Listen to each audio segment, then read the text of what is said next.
A titration is a technique where a solution of known concentration is used to determine the concentration of an unknown solution.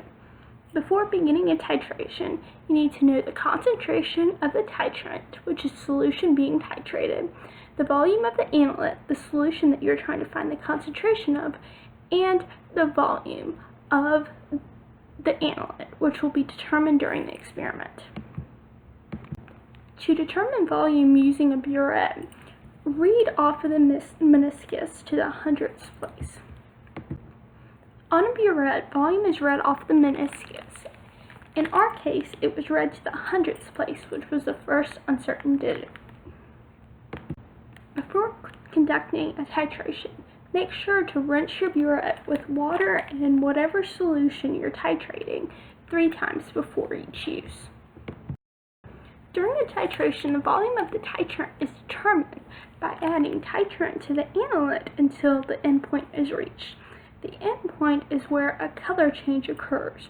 Since we use phenolphthalein, the color change will be a light pink. At the endpoint, moles of analyte equals moles of titrant. For titration, fill the Buret with NaOH until it reaches about 0.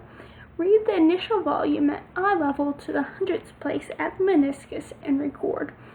Then begin releasing the NaOH into the flask, first very quickly, but slow down the amount after drops begin to release a burst of pink color. Swirl the beaker during this. Once a very light pink color is achieved, turn off the flow and record the final volume.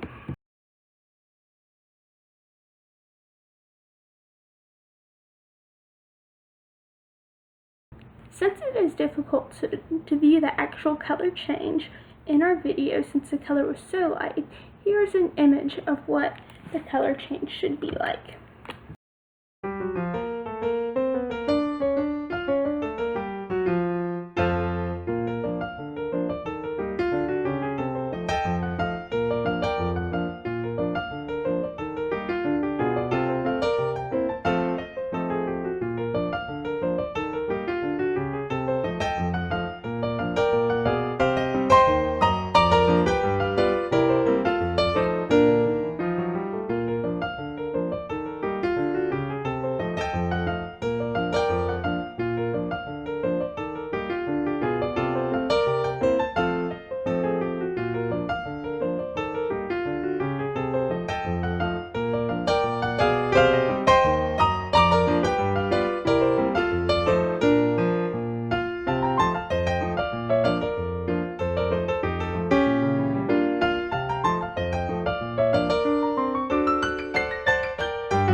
Your data table should look somewhat like the one that we made.